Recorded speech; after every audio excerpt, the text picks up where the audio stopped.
Today is Tuesday, the 19th of May, 2020. Let's have a look at the tech news. Please head over to leestoker.com. It's there. Or hit subscribe and ding that notification bell so you know when I'm going to send out a video. And then you can watch it. Like it if you love it. Downvote it if you don't. And let me know what you'd like to see more of. Okay, so let's get into it. There's two stories that kind of jumped out at me today. One of them is gaming. The other one's an iOS issue. Let's get into it. So, PlayStation 5. It looks like it's going to be heating up the old battle between Xbox and PS5. It always does. And when these guys kind of sync their releases, it always becomes a bit of a decision for the purchaser. What are they going to go with? They're going to go with the PS5, they're going to go with the Xbox Series X. I'm undecided yet, so I don't know. But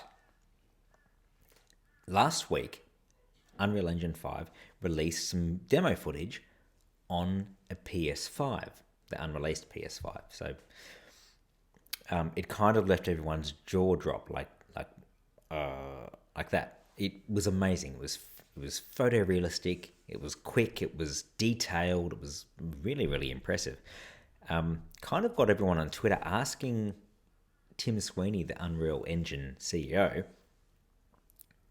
is this available on Xbox? Are we going to have the same experience on Xbox?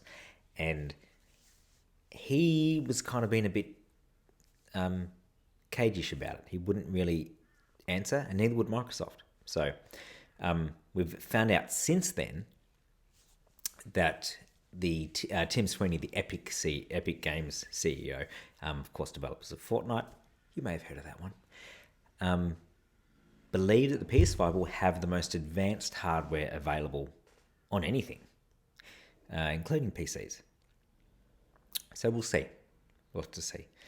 He points out that the PS5's enormous solid-state drive, claiming it's got capabilities unseen in even gaming PCs. Not just in raw storage size, but also in the way its memory is structured, opening up new game possibilities, which will eventually make its way through, of course, to PC gaming. Whether or not a developer can push the limits to that and get a return that a gamer can actually see, that remains to be seen. We don't know yet. So we'll have to wait and see. The reveal for the PS5 is slated around June 4 this year. So we'll have to wait and see. We'll have to see what's released. We'll also see what games they're expecting to be released, and hopefully a bit of game footage. But we won't know until it gets released. Now, it could be at the end of the year that this comes out, that both systems come out. They want to get in before Christmas time so we can spend our dollars. Okay, the other news story that I thought was worthwhile having a chat about was the Edison Mail bug that went out for iOS. Now, Edison Mail is available on iOS and Android. It's in the App Store and the Google Play Store. It seems to be the bug only occurred on the iOS side, not the Android side, and it's to do with the new sync option or functionality that was released. So it's quite a popular third-party email client on iOS. What happened is people would upgrade to the latest version.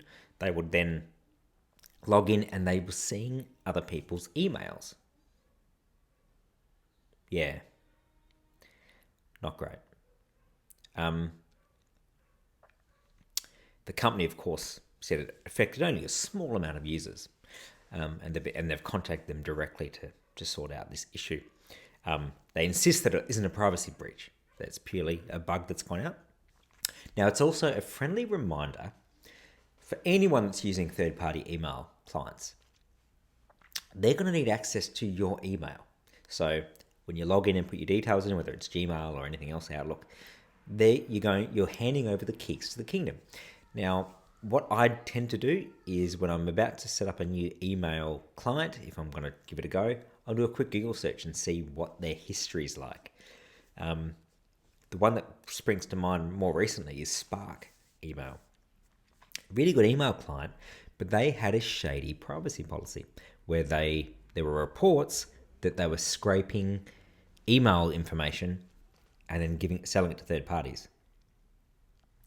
To be honest, not that different than what Google Gmail does, but you have to know that that's what they're doing.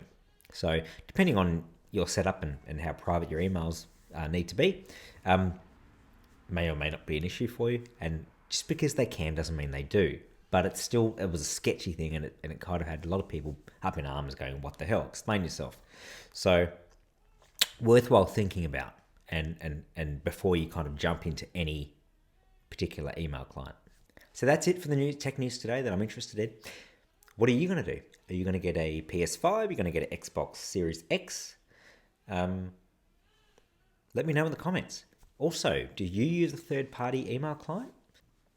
If you'd like to be notified of any new videos that come out, please let me know. Hit subscribe and hit that notification bell so you can be notified every time a new